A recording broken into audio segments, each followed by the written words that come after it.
Superhero games are in an awkward place.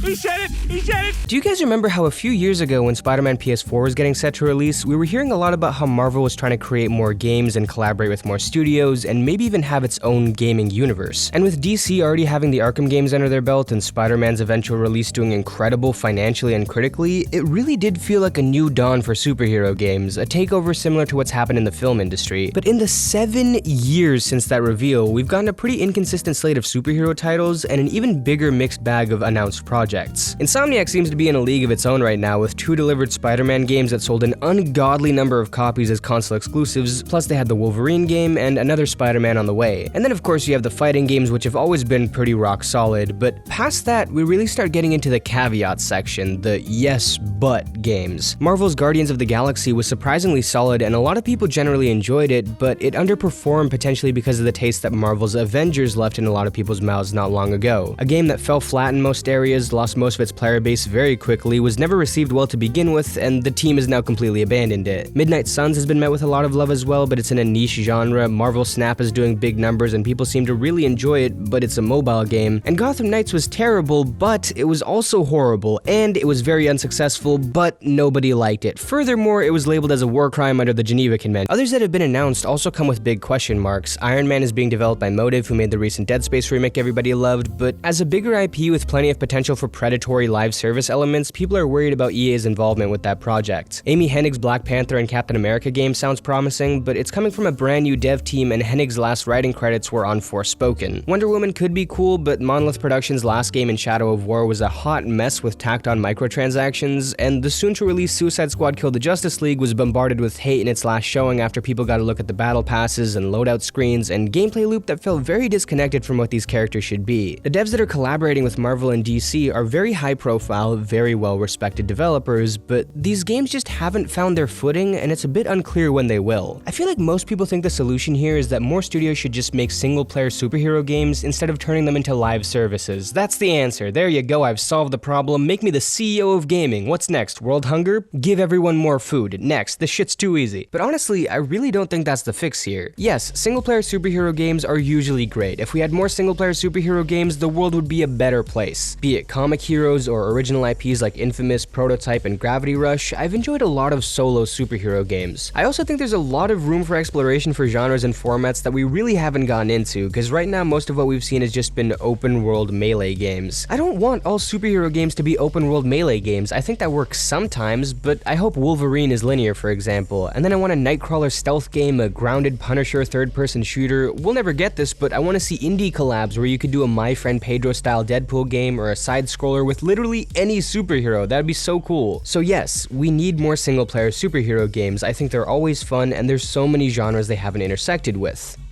But I don't think these companies that are making live service superhero games are stupid for trying it out. In fact, I think it's a no-brainer. The only question for me is, when are we gonna see it executed well enough to really capture an audience? Superheroes have been teaming up for nearly a century. It's one of the first things they were known for besides spandex and assaulting women. The fantasy of seeing everyone assemble before your eyes is still something people have held on to even if they read comics their entire lives. In the last 10 years, in movies alone, we've seen heroes team up and then they teamed up again and then they fought each other a little and then some other guys fought each other for some reason, and then some other guys teamed up in what I'm convinced is a collective fever dream, and then the pair of dudes that fought each other at first teamed up with other people, and then the first guys had mini team-ups with other characters, and then they all teamed up at the same time, and then that second team teamed up in a different aspect ratio for 4 hours, and then the third team teamed up again, pretending like the first one never happened, and now everyone's thinking ahead to when every man, woman, and child on the planet is gonna cameo together in Secret Wars. So superhero games were always gonna have team-ups, it's just how the genre works. Now, if you make a game with a certain superhero team, you could go the route of Guardians and have a single-player experience where you control one player and command the rest, but that doesn't really work with a team of A-listers. Guardians is a big property nowadays, and everyone likes to see these guys on screen, but nobody's really thinking, oh, I wish I could play as Gamora, I wish I could play as Drax, Rocket, and Groot, so you can get away with the JRPG-ass party system. But if you made an Avengers game and only made Captain America directly playable and you just see Iron Man and Thor flying around you, it'd honestly piss you off. You want to play as everyone, so okay, let's design all these playable characters and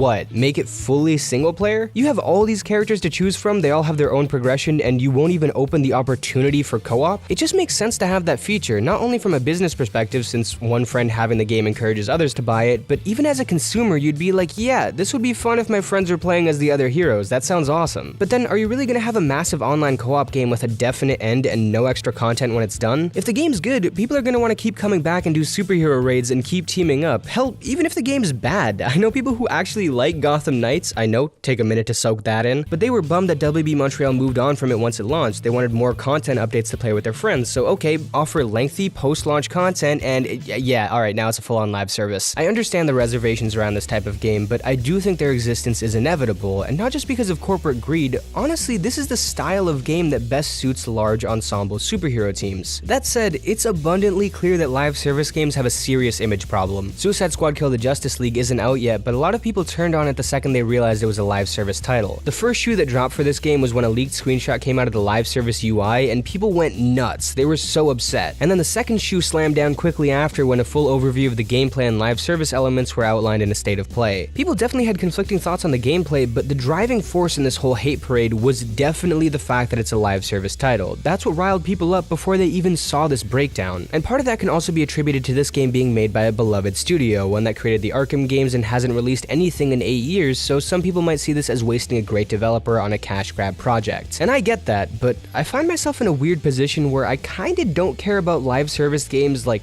at all, but I still think people are being kinda harsh here. I do hate the idea of a battle pass in a full-priced game, and I'm very worried about how it'll impact the experience of Suicide Squad, but there's a version of this game that could still be pretty good. There is a world out there where we get the big live service superhero games that these companies so desperately want to squeeze money out of that can still simultaneously, like Destiny and Fortnite and Final Fantasy XIV before it, maintain a fan base and ultimately be considered a very enjoyable game. Like I said, superheroes lend themselves to this idea way too well for it to not happen at some point. But with such an immediately negative reaction to just the idea of these games, to win over the audience, it needs to be something pretty special. So the question is Suicide Squad special enough? Well, we'll see. I mean, right now I agree with the fact that handing these characters different guns instead of finding creative uses for their abilities wasn't the brightest idea. All the numbers and percentages around gear gives me a headache, and the cartoonish mission that they showed where you shoot static blobs on vehicles doesn't exactly fill me with confidence. All of that stuff ranges from stupid to ultra stupid. But I also think the freedom of movement, the scope of combat with all this space to play around in, and the city of Metropolis have all shown some serious potential. I think the story seems cool, the production value seems very high for a game like this, and there are multiple characters that I look at and think, yeah, I could have fun playing as them. Is it a slam dunk? Absolutely not. Will I be just as angry as everyone else if I see a shiny, beautifully lit storefront that shakes me down for money right after I play a mission that felt like me running target practice for 40 minutes with my brother? Yeah, definitely. But if this game is actually fun to play, and there are cool bosses and missions that don't feel repetitive, and it adds free updates and DLCs, even if it does have a marketplace for cosmetics, then I think people might realize there is merit to this concept. And that's a lot of ifs, but even in the likely scenario where this game doesn't manage to win the masses over, I really think at some point somebody else will. Maybe even a studio like Insomniac, since they're reported to be working on a multiplayer project and now have the support of Bungie. Who knows? Superhero games really are in an awkward place. They have such a massive self-inflicted image problem attached to anything that's not strictly single player, but ironically, I think the very type of game most fans are sour on is the type of game we'd love if it was done correctly. Superheroes are massive in cinema, and 15 years ago, Arkham Asylum showed us just what these games could achieve, and yet AAA superhero titles are still kinda sparse. Fans of third-person open-world games or fighting games are eating the best out here, but even they aren't getting that much, maybe like a game every 2 years being generous. We've seen a tiny bit of genre experimentation, but not really as much as we should have at this point, and one single game essentially nuked team-ups for the foreseeable future until something can break its curse. These games should be consistently topping sales charts and earning these studios some of the easiest bags of their lives. People love superheroes, and a good superhero game is really fun to play, but for whatever reason, only a handful of development teams have really managed to make it work. So in conclusion,